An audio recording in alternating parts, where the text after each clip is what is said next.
আনন্দৰ দিন আৰু এই আনন্দ আৰু স্মৰণীয় দিনটোত আমাৰ মাজত উপস্থিত অসম চৰকাৰৰ মন্ত্ৰী শ্ৰী যোগেন মহান ডাঙৰীয়া, প্ৰশান্ত ফুকন ডাঙৰীয়া, বিমল বৰা ডাঙৰীয়া, নাহৰকটীয়া সমষ্টিৰ সন্মানীয় বিধায়ক তৰংগ গগৈ ডাঙৰীয়া, দুলিয়াজান সমষ্টিৰ সন্মানীয় বিধায়ক পেৰছ গোৱালা ডাঙৰীয়া, খোৱাং সমষ্টিৰ সন্মানীয় বিধায়ক চক্ৰ গগৈ ডাঙৰীয়া, আমাৰ মাজত উপস্থিত অসম চৰকাৰৰ প্ৰধান সচিব জ্ঞানেন্দ্ৰদেৱ ত্ৰিপাঠী ডাঙৰীয়া, জিলা আয়ুক্ত বিক্ৰম কৈৰী ডাঙৰীয়া, ডাইৰেক্টৰ এমপ্লয়মেণ্ট শ্ৰী নৰেন্দ্ৰ শাহ ডাঙৰীয়া, লোক নিৰ্মাণ বিভাগৰ আয়ুক্ত সচিব ৰাজ চক্ৰৱৰ্তী ডাঙৰীয়া,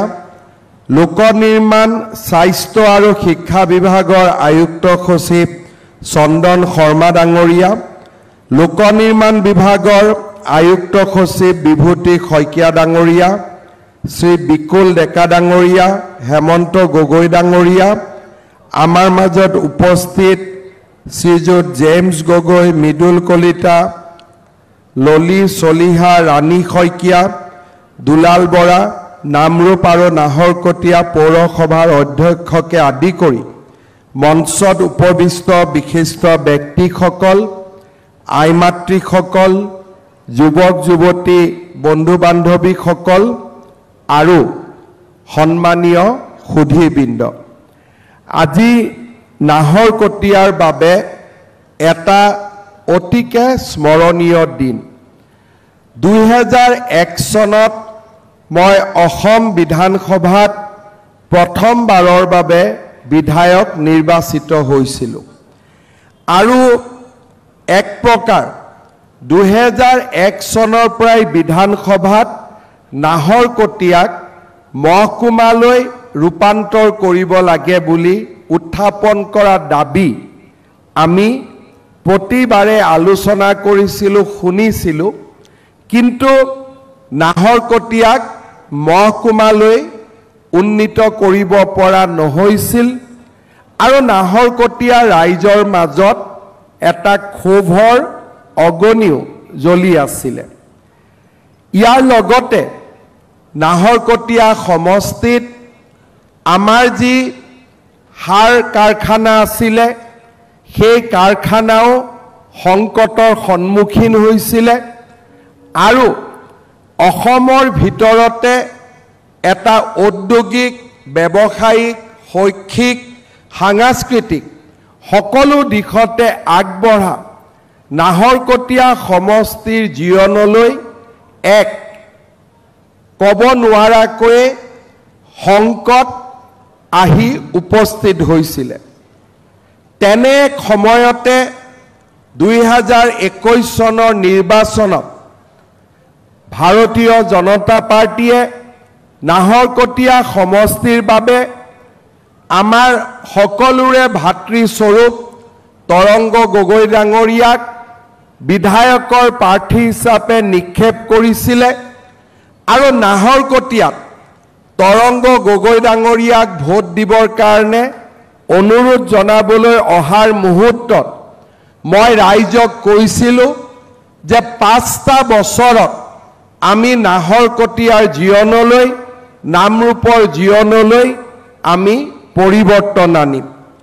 চাওঁতে চাওঁতে আজি যোৱা 5টা বছৰত উন্নয়ন আৰু বিকাশৰ এক নতুন অনিৰুদ্ধ যাত্ৰা নাহৰকটীয়া সমষ্টিৰ ৰাইজে দেখা পালে।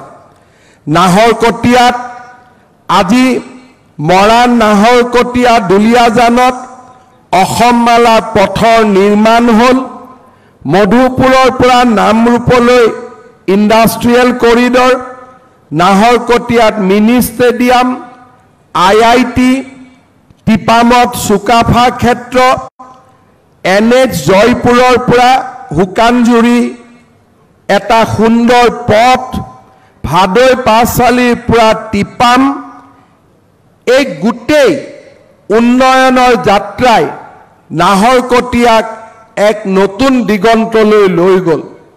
ইয়াৰ লগতে ভাৰত চৰকাৰে নামৰূপৰ সাৰ কাৰখানাক নতুনকৈ গ্ৰীণফিল্ড 11,000 কোটি টকা ব্যয়েৰে নিৰ্মাণ কৰা আৰু পুৰণি সাৰ কাৰখানাটোকো উজ্জীৱিত কৰা, এই দুইটা প্ৰকল্প হাতত লৈ নাহৰকটীয়া নামৰূপৰ জীৱনলৈ এক বিশাল সংকল্প আৰু সমৃদ্ধিৰ বাতৰি কঢ়িয়াই লৈ আহিলে। আজিৰ দিনটোত মই পুনৰ এবাৰ আপোনালোকক প্ৰতিশ্ৰুতি দিছোঁ যে নিৰ্ধাৰিত সময়ত আমি নামৰূপৰ সাৰ কাৰখানাৰ নিৰ্মাণৰ কাম আৰম্ভ কৰিম আৰু ইয়াক আমি নিৰ্ধাৰিত সময়ৰ ভিতৰতে ইয়াৰ নিৰ্মাণৰ কামো সম্পূৰ্ণ কৰিম। এডভান্টেজ আসাম 3 অনুষ্ঠিত হৈছিল। নামৰূপৰ এই বিজয় যাত্ৰাৰ লগত নাহৰকটীয়া সমষ্টিৰ বিজয় যাত্ৰাৰ লগত সংগতি ৰাখি অতিৰিক্তভাৱে নুমলীগড় ৰিফাইনেৰীয়েও আমাৰ সমষ্টিত 750 কোটি টকা ব্যয়েৰে আন এক উদ্যোগ স্থাপনৰ বাবেও সিদ্ধান্ত লৈছে, যাৰো কাম আমি জানুৱাৰী মাহত আৰম্ভ কৰিম। অৰ্থাৎ যি নামৰূপে এটা সাৰ কাৰখানাৰ পুনৰ্জীৱনৰ কাৰণে চৰকাৰক অনুৰোধ কৰিছিল, সেই সাৰ কাৰখানাৰ পুনৰ্জীৱনো হ'ব, লগত অতিৰিক্তকৈ গ্ৰীণফিল্ড ফাৰ্টিলাইজাৰ কোম্পানীও ইয়াত আহিব আৰু NRLৰ জৰিয়তে আৰু এক নতুন উদ্যোগো আমাৰ এই নাহৰকটীয়া সমষ্টিতে স্থাপন কৰা হ'ব। পুৰণি যি এক প্ৰাণবন্ত আৰু জীৱন্ত নাহৰকটীয়া সমষ্টি আছিলে, নামৰূপ নাহৰকটীয়া টাউন আছিলে, আজি সি আকৌ এবাৰ পুনৰ জীৱন্ত আৰু প্ৰাণবন্ত হ'বলৈ গৈ আছে। আৰু এই গোটেই উন্নয়নৰ আঁৰত নাহৰকটীয়া সমষ্টিৰ সন্মানীয় বিধায়ক তৰংগ গগৈ ডাঙৰীয়াই অনবদ্য অৱদানেৰে আজি নাহৰকটীয়াক অসমৰ ভিতৰতে এটা বিকশিত সমষ্টিলৈ ৰূপান্তৰ কৰিবলৈ সক্ষম হ'ল। মহকুমাৰ দাবী আছিলে, আজি নাহৰকটীয়াত আমি মহকুমাৰ পৰিৱৰ্তে সমজিলাৰ আৰম্ভণি কৰিছোঁ। মহকুমাৰ যি অধিকাৰ আছিলে তাতকৈ আৰু বেছি অধিকাৰ প্ৰদান কৰি নাহৰকটীয়াত আজি আমি সমজিলাৰ আধাৰশিলা স্থাপন কৰিছোঁ। প্ৰায় 9 বিঘা মাটিত 20 কোটি টকাৰে এই সুন্দৰ সমজিলাৰ কাৰ্যালয় নিৰ্মাণ কৰা হ'ব। শৈক্ষিক বিকাশৰ প্ৰতি গুৰুত্ব ৰাখি নাহৰকটীয়া সমষ্টিৰ চাচনি উচ্চতৰ মাধ্যমিক বিদ্যালয়, নাহৰকটীয়া উচ্চ মাধ্যমিক বিদ্যালয়, আমাৰ নাহৰকটীয়া সমষ্টিৰ জয়পুৰ উচ্চ মাধ্যমিক বিদ্যালয়, উচ্চতৰ মাধ্যমিক বিদ্যালয় আৰু কুঁৱৰীগাঁও উচ্চ মাধ্যমিক বিদ্যালয়, 4খন স্কুলক আমি 7 কোটি 8 কোটি টকা দি নতুনকৈ নিৰ্মাণ কৰাৰ বাবেও ৰাজ্য চৰকাৰে পুঁজি মঞ্জুৰ কৰিছে আৰু এই 4খন বিদ্যালয়ে এটা সম্পূৰ্ণ নতুন ৰূপ পাবলৈ সক্ষম হ'ব। নাহৰকটীয়াত মোৰ মনত আছে, নাহৰকটীয়াৰ ৰাইজে চাচনি দুলীয়াজান ইয়াত যিটো টিকৰিলিবাৰী ঘাট দলঙৰ আবেদন কৰিছিলে, আজি 32 কোটি টকা দলঙৰ নিৰ্মাণৰ সপোন আমি বাস্তৱত ৰূপায়ণ কৰিছোঁ আৰু জানুৱাৰী 2026 চনত এই দলংখনো ৰাইজৰ সেৱাৰ বাবে আমি মুকলি কৰি দিম। ইয়াৰ উপৰিও জয়পুৰ টিপামতো বুঢ়ীদিহিঙৰ ওপৰত নতুন দলং নিৰ্মাণ হৈছে। হুদুপাৰা দুলীয়াজানক সংযোগ কৰিও আজি নতুন দলঙৰ নিৰ্মাণৰ কাম হাতত লোৱা হৈছে। আজি আমি ইয়াতে ITI শুভ উদ্বোধন কৰিছোঁ। ITIৰ লগতে ইয়াতে টাটা ষ্ট্ৰাইভৰ লগত আৰু টাটা টেকনলজিৰ লগত আমি একেলগে কাম কৰি ইয়াৰ ITI আমি 15টাতকৈ অধিক ট্ৰেডৰ ওপৰত আমাৰ নাহৰকটীয়া যুৱক যুৱতীক আমি শিক্ষিত কৰাৰ বাবে প্ৰয়াস আৰু প্ৰচেষ্টা চলাম।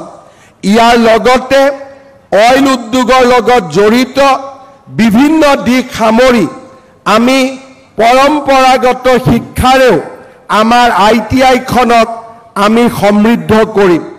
নাহৰকটীয়াৰ হকীত বিশেষকৈ ছোৱালী দলটোৱে যথেষ্ট প্ৰতিভা দেখুৱাবলৈ সক্ষম হৈছিলে আৰু আমাৰ স্কুল চেম্পিয়নশ্বিপত নাহৰকটীয়া ছোৱালী দলে 8বাৰকৈ চেম্পিয়ন হৈ তেওঁলোকে নিজৰ প্ৰতিভা প্ৰকাশ কৰিবলৈ সক্ষম হৈছিলে।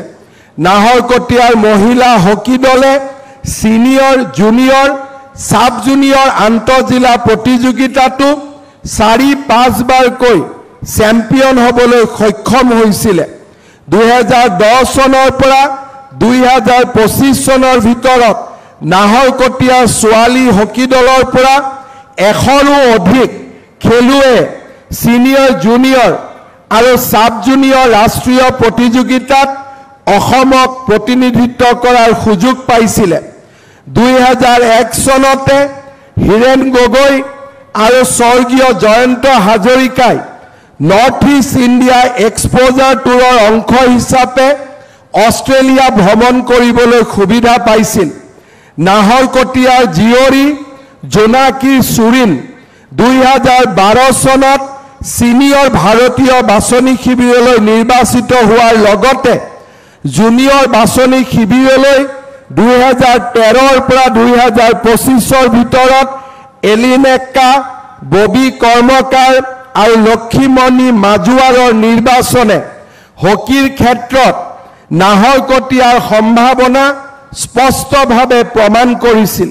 বিধায়ক তৰংগ গগৈ ডাঙৰীয়াৰ অনুৰোধত আৰু নাহৰকটীয়াৰ ক্ৰীড়া প্ৰতিভাক সন্মান জনাই 2023 চনৰ 30 জানুৱাৰীত ডিব্ৰুগড়ত অনুষ্ঠিত ৰাজ্য চৰকাৰৰ কেবিনেটত আমি নাহৰকটীয়াত হকী ষ্টেডিয়াম নিৰ্মাণৰ সিদ্ধান্ত লৈছিলোঁ।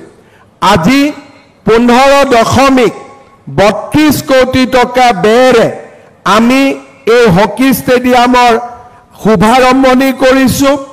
840খন আসনযুক্ত এখন আমি ইণ্টাৰনেশ্যনেল ষ্টেণ্ডাৰ্ডৰ সিন্থেটিক হকী ফিল্ড আমি নাহৰকটীয়াত নিৰ্মাণ কৰিব বিচাৰিছোঁ।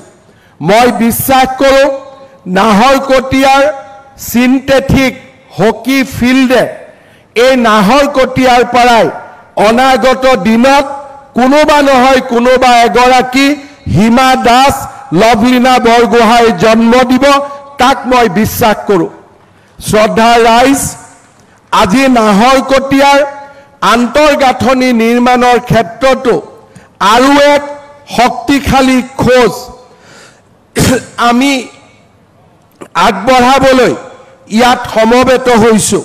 নামৰূপ নাহৰকটীয়া পথত থকা ৰেলৱে অভাৰব্ৰিজত আমি এখন উড়ন সেতু নিৰ্মাণৰ প্ৰস্তাৱ কৰিছোঁ। 600 মিটাৰ দৈৰ্ঘ্যৰ এই উড়ন সেতু নিৰ্মাণত ৰাজ্য চৰকাৰ আৰু কেন্দ্ৰীয় চৰকাৰে প্ৰায় 68.71 কোটি টকা ব্যয় কৰিব। 2 বছৰৰ ভিতৰত এই প্ৰকল্পৰ কাম আমি সম্পূৰ্ণ কৰিম আৰু মোৰ অভিজ্ঞতাৰে মই ক'ব পাৰোঁ, গুৱাহাটীতো যেতিয়া আমি মালিগাঁৱত, চানমাৰীত, গণেশগুৰিত উৰণীয়া সেতু নিৰ্মাণ কৰিছিলোঁ, ব্যৱসায়ীসকলে প্ৰথমতে অকণমান তেওঁলোকে চিন্তা দেখুৱাইছিলে, কিন্তু আজি তেওঁলোক আটাইতকৈ বেছি সন্তুষ্ট, কাৰণ এই ফ্লাইঅভাৰে পাৰ্কিঙৰ সুবিধাও প্ৰদান কৰে আৰু যান বাহনৰ ভিৰ কমি যোৱাৰ কাৰণে গ্ৰাহকসকলেও দোকানত আহিবলৈ ইচ্ছা প্ৰকাশ কৰে। চানমাৰীৰ পৰা গণেশগুৰিলৈ ফ্লাইঅভাৰ হোৱাৰ পিছত তাৰ ব্যৱসায়ীসকলৰ ব্যৱসায় দুগুণে বৃদ্ধি হৈছিলে। যোৰহাটতো প্ৰথমতে ব্যৱসায়ীসকলে আপত্তি কৰিছিলে। আজি যোৰহাটৰ ব্যৱসায়ীসকলেও উৰণ সেতুৰ পৰা পাব পৰা ইতিবাচক সঁহাৰিৰ বাবে আমাক সম্পূৰ্ণ সহযোগিতা আগবঢ়াইছে। মই আমাৰ ইয়াত ব্যৱসায় কৰা ব্যৱসায়ীসকলক এটাই জনাব বিচাৰিম যে আমাৰ যি অভিজ্ঞতা সেই অভিজ্ঞতাই ৰাজ্যত আমি 70খনতকৈও বেছি উৰণীয়া সেতু নিৰ্মাণ কৰিছোঁ আৰু অভিজ্ঞতাই আমাক প্ৰমাণ কৰিছে যে উৰণীয়া সেতুৱে দোকানৰ বা ব্যৱসায়ীৰ ব্যৱসায় কম নকৰে বৰঞ্চ বৃদ্ধিয়ে কৰে। আৰু মই বিশ্বাস কৰোঁ যে নাহৰকটীয়াতো আমি একেই ফলাফল নিশ্চিতভাৱে দেখা পাম। আজি আমাৰ মঞ্চত কেইবাগৰাকীও বিধায়ক আছে আৰু মোৰ বক্তব্যও অসমৰ বিভিন্নজন বিধায়কে শুনিব। তাৰ পিছত তেওঁলোকে এটাই কথা ক'ব যে দাদা আপুনি তৰংগক বেছি মৰম কৰে কাৰণে গোটেইবোৰ আজি নাহৰকটীয়াতে দি থৈ আহিলে। কিন্তু মই বিশ্বাস কৰোঁ যে অসমৰ এখন প্ৰাচীন শিল্পনগৰী হিচাপে আৰু অসমৰ এটা বৌদ্ধিক শৈক্ষিক ঔদ্যোগিক সমষ্টি ৰূপে নাহৰকটীয়াই যিখিনি পাইছে সেইখিনি পোৱাৰ বাবে নাহৰকটীয়াৰ ৰাইজৰ সম্পূৰ্ণ যোগ্যতা আছে। অনাগত দিনত ইয়াতকৈ আমি নাহৰকটীয়াৰ বাবে আৰু বেছিকৈ কাম কৰাৰ বাবে প্ৰয়াস আৰু প্ৰচেষ্টা কৰিম। শ্ৰদ্ধাৰ ৰাইজ, আমি যদি নিৰপেক্ষভাৱে চাওঁ আৰু অকণমান যদি দলীয় ৰাজনীতিৰ পৰা ঊৰ্ধত উঠি গৈ চিন্তা কৰোঁ, 2021 চনত আমি কোনেও কল্পনা কৰা নাছিলোঁ যে নাহৰকটীয়াৰ জীৱনলৈ এনেকৈ পৰিৱৰ্তন আহিব। আমি ভাবিছিলোঁ আৰু এজন বিধায়ক হ'ব, 2-4টা ৰাস্তা হ'ব আৰু গতানুগতিকভাৱে আমাৰ জীৱন চলি থাকিব। কিন্তু আজি আমাৰ চৰকাৰখনৰ প্ৰচেষ্টাত যোৱা 5টা বছৰত আমি অকল চৰকাৰে চলোৱা নাই, মানুহৰ জীৱনলৈ পৰিৱৰ্তন আনিছোঁ, আমাৰ ৰাজ্যখনলৈ পৰিৱৰ্তন আনিছোঁ। আজি আমাৰ ৰাজ্যখনক ভাৰতৰ ভিতৰতে এখন অৰ্থনৈতিক উন্নয়নৰ জীৱন্ত কেন্দ্ৰ হিচাপে আমি নিৰ্মাণ কৰিছোঁ।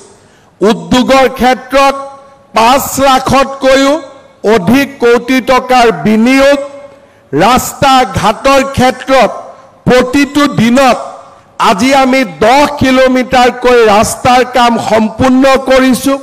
24খনতকৈ বেছি মেডিকেল কলেজ নিৰ্মাণ কৰিছোঁ। ৰাজ্য চৰকাৰে দায়িত্ব লোৱাৰ পিছত 13খনকৈ নতুন বিশ্ববিদ্যালয়, ব্ৰহ্মপুত্ৰৰ ওপৰত দলং, ৰেলৱেৰ ওপৰত দ্বৈত ৰেলপথ, ইলেক্ট্ৰিক্সৰ জৰিয়তে ৰেল আৰু আছাম পেট্ৰকেমিকেলছৰ দৰে বহুত নতুন নতুন উদ্যোগেৰে সৈতে আজি আমাৰ ৰাজ্যখনক আমি এখন জীৱন্ত আৰু প্ৰাণবন্ত ৰাজ্যলৈ ৰূপান্তৰ কৰিলোঁ। আন্দোলন, বোমা, গুলি, গ্ৰেনেডৰ ধোঁৱাৰে যিখন অসমৰ আকাশ কলীয়া মেঘে ঢাকি থৈছিলে, সেই আকাশখন আজি কলীয়া মেঘ আঁতৰি সূৰুজৰ নতুন কিৰণেৰে আজি আমাৰ জাতিটোৰ জীৱনলৈ এক নতুন আলোক কঢ়িয়াই আনিছে। ধুবুৰীৰ পৰা শদিয়ালৈ, শিলচৰৰ পৰা জোনাইলৈ সমগ্ৰ ৰাজ্যত আজি উন্নয়নৰ দুৰন্ত যাত্ৰা, শান্তি আৰু সমৃদ্ধি আৰু সমন্বয়ৰ এখন নতুন ইতিহাস আজি আমি যোৱা 5টা বছৰত লিখিবলৈ সক্ষম হৈছিলোঁ। আন্দোলন বন্ধ ধৰ্মঘটৰ এই অসমখনত আজি আমি আৰ্টিফিচিয়েল ইণ্টেলিজেন্স, আজি আমি মেচিন লাৰ্নিং, আজি আমি এইখন অসমত কোৱান্টাম ফিজিক্সৰ কথা কোৱাৰ এটা পৰিৱেশ আমি নিৰ্মাণ কৰিছোঁ। ৰাজ্যৰ চাৰিওফালে আজি যুৱক যুৱতীৰ মাজত আমি আশাৰ এক নতুন সঞ্চাৰ কৰিবলৈ সক্ষম হৈছোঁ। প্ৰায় 2 লাখ চৰকাৰী চাকৰিক স্বচ্ছতাৰে প্ৰদান কৰি অসমৰ জনজীৱনৰ পৰা আমি দুৰ্নীতিৰ যিমান অসুৱা প্ৰভাৱ আছিল এই গোটেইবিলাকক অতৰাবলৈ আজি আমি সক্ষম হৈছোঁ। মুখ্যমন্ত্ৰীৰ আত্মনিৰ্ভৰশীল অসম আঁচনি আদিৰ জৰিয়তে অসমৰ যুৱক যুৱতীৰ মাজত আমি নতুন আশাৰ সৃষ্টি কৰিবলৈ সক্ষম হৈছোঁ। আজি আমাৰ ৰাজ্যখনত দৰিদ্ৰ আৰু মধ্যবিত্ত জনগণৰ বাবে চৰকাৰী আঁচনিসমূহে এক আশাৰ কিৰণ হিচাপে থিয় দিছে। আজি আমাৰ ৰাজ্যখনত অৰুণোদয় 3 আঁচনি, যাক আমি 17 ছেপ্টেম্বৰৰ পৰা ৰূপায়ণ কৰিম। অসমৰ 38 লাখ পৰিয়ালে অৰুণোদয় 3 আঁচনিৰ জৰিয়তে মাহত 1250 টকাকৈ পাবলৈ সক্ষম হ'ব। ইয়াৰ লগে লগে যিসমূহ পৰিয়ালে অৰুণোদয় আঁচনি পাব সেই পৰিয়ালসমূহে যেতিয়া গেছ কিনিব তেওঁলোকে গেছৰ বাবতো আৰু 250 টকা বেংকৰ একাউণ্টত লাভ কৰিব। অৰ্থাৎ 1250 টকা অৰুণোদয়ৰ কাৰণে পাব আৰু যেতিয়াই পৰিয়ালটোৱে গেছ কিনিব সেই গেছ কিনাৰ লগে লগে গেছৰ সাবসিডি হিচাপে আৰু 250 টকা তেওঁলোকৰ বেংক একাউণ্টত আমি দিয়াৰ বাবে সিদ্ধান্ত গ্ৰহণ কৰিছোঁ। আমাৰ ৰাজ্য চৰকাৰে ৰাজ্যৰ 40 লাখ মহিলাক উদ্যমিতা আঁচনিৰ জৰিয়তে আমি তেওঁলোকক এণ্টাৰপ্ৰেনিয়ৰ কৰিবৰ বাবে সিদ্ধান্ত লৈছোঁ আৰু 21 আগষ্টৰ পৰা প্ৰত্যেক মাহতেই 20টা 30টাকৈ সমষ্টিত আমি মহিলাসকলৰ আত্মসহায়ক গোটৰ সদস্যসকলক 10,000 টকা বিলাবৰ বাবেও বা প্ৰদান কৰাৰ বাবেও আমাৰ যি আঁচনি সেই আঁচনি আমি 21 আগষ্টৰ পৰা বাস্তৱত ৰূপায়ণ কৰাৰ কামত আমি আগবাঢ়িম। এই বছৰৰে অক্টোবৰ মাহত 1 লাখ যুৱক যুৱতীয়ে মুখ্যমন্ত্ৰীৰ আত্মনিৰ্ভৰ অসম আঁচনিৰ জৰিয়তে ব্যৱসায় আদি কৰাৰ বাবে 2 লাখ টকাকৈ লাভ কৰিব। এই বছৰৰ 10 অক্টোবৰ তাৰিখে প্ৰায় 60,000 যুৱক যুৱতীয়ে চৰকাৰী চাকৰি লাভ কৰিব। এই বছৰতে এনে ধৰণৰ ইনফ্ৰাষ্ট্ৰাকচাৰৰ পৰা আৰম্ভ কৰি দৰিদ্ৰ লোকৰ কল্যাণৰ পৰা যুৱক যুৱতীসকলৰ বাবে আমি এক নতুন পৰিৱেশ নিৰ্মাণৰ বাবে যি চেষ্টা কৰিছিলোঁ তাক আজি আমি ধৰাতললৈ লৈ আহিম। মই তৰংগ গগৈ ডাঙৰীয়াক সুধিছিলোঁ আমাৰ নাহৰকটীয়াৰ কিমান পৰিয়ালে অৰুণোদয়ৰ দ্বাৰা উপকৃত হ'ব। 29,000 পৰিয়াল অৰুণোদয় আঁচনিৰ জৰিয়তে উপকৃত হ'ব। মহিলা উদ্যমিতা আঁচনিটো 30,000 মহিলা উপকৃত হ'ব। এটিকলি দুটিপাত আঁচনিৰ জৰিয়তে বাগিচাৰ মজদুৰ সমাজে 200 বছৰৰ চাহ উদ্যোগৰ সফল সমাপ্তিৰ স্বীকৃতিও লাভ কৰিব। আমাৰ ৰাজ্যত কেতিয়াও মই 25 বছৰ মই নিজে বিধানসভাত আছোঁ আৰু তাৰ লগে লগে ৰাজ্যৰ সামাজিক জীৱনত বহু বছৰৰ পৰা মই জড়িত হৈ আছো কেতিয়াও কোনো দিনেই কেন্দ্ৰীয় চৰকাৰ আৰু ৰাজ্য চৰকাৰ দুইখন চৰকাৰে ইমানবিলাক আঁচনি আৰু উন্নয়নমূলক কাম হাতত লোৱাৰ কোনো উদাহৰণ আমাৰ ৰাজ্যত আগতে কেতিয়াও প্ৰতিষ্ঠা হোৱা নাছিল মই বিশ্বাস কৰোঁ এয়া অসমৰ নৱজাগৰণৰ সময় এয়া এক নতুন অসম নিৰ্মাণ কৰাৰ সময় এয়া অসমক ভাৰতৰ 5খন শক্তিশালী ৰাজ্যৰ ভিতৰত এখন হিচাপে প্ৰতিষ্ঠা কৰাৰ সময় এয়া অসমৰ অনিৰুদ্ধ যাত্ৰা এখন নতুন অসম নিৰ্মাণৰ সময় মই আশা কৰিম নাহৰকটীয়া ৰাইজে ডিব্ৰুগড় জিলাৰ ৰাইজে আমাৰ এই প্ৰচেষ্টাক নিশ্চয় আশীৰ্বাদ কৰিব আজি নাহৰকটীয়ালৈ অহাৰ আগতে ৰাতিপুৱা ডিব্ৰুগড় বিশ্ববিদ্যালয়ত মই 200 কোটি টকাৰ বিভিন্ন উন্নয়নমূলক আঁচনিৰ কাম আৰম্ভ কৰিছিলোঁ আৰু ডিব্ৰুগড়ৰে অসম চিকিৎসা মহাবিদ্যালয়ত আজিৰে পৰা 350 কোটি টকাৰ নতুন প্ৰকল্পৰ কাম আজিয়ে আমি শুভাৰম্ভণি কৰিছিলোঁ অৰ্থাৎ আজিৰ দিনটোতে ডিব্ৰুগড় জিলাই ৰাজ্য চৰকাৰৰ পৰা 700তকৈও অধিক কোটি টকাৰ আঁচনি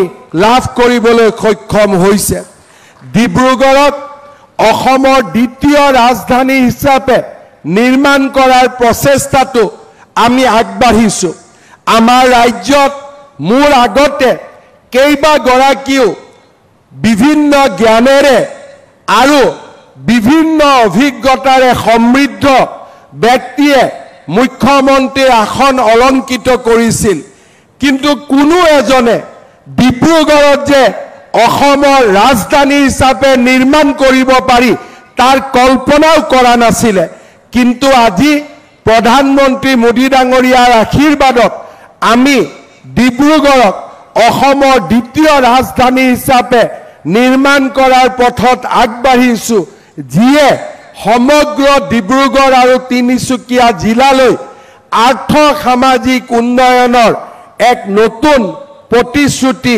কঢ়িয়াই লৈ আহিব মই ভাবো এয়া সময় আমাৰ আনন্দৰ সময় এয়া সময় আমাৰ প্ৰাপ্তিৰ সময় আৰু এয়া সময় আমাৰ জননী জন্মভূমি অসমক এখোজ আগুৱাই লৈ যোৱাৰ সময় মই নিশ্চিতভাৱে বিশ্বাস কৰোঁ যে আমি নামৰূপৰ সাৰ কাৰখানা কিমান সোনকালে নিবিদা আহ্বান কৰিব পাৰি তাৰ কামত মই দ্ৰুতগতিত লাগি আছোঁ 28 তাৰিখেও মই ফাৰ্টিলাইজাৰ সেক্ৰেটাৰীক লগ পাম আমি প্ৰচেষ্টা কৰিছোঁ যাতে যিমান সোনকালে পাৰোঁ প্ৰধানমন্ত্ৰী নৰেন্দ্ৰ মোদীক আমি নাহৰকটীয়া নামৰূপলৈ লৈ আহি আমি যাতে নামৰূপ সাৰ কাৰখানাৰ আধাৰশিলা স্থাপন কৰিব পাৰোঁ আমাৰ প্ৰচেষ্টাই মই নিশ্চিত যে আমাৰ প্ৰচেষ্টাত আমি সফল হ'ম আৰু খুব সোনকালে আপোনালোকক আমি এই ক্ষেত্ৰত এটা নিৰ্দিষ্ট দিন দিবলৈ আমি সক্ষম হ'ম পুনৰ এবাৰ আপোনালোক সকলোকে আজিৰ এই স্মৰণীয় দিনটোৰ বাবে বহুত বহুত শুভকামনা যাচি নাহৰকটীয়া সমষ্টিৰ বিধায়ক তৰংগ গগৈ ডাঙৰীয়াক পুনৰ এবাৰ অভিনন্দন জনাই মই মোৰ বক্তব্যৰ সামৰণি মাৰিছোঁ ধন্যবাদ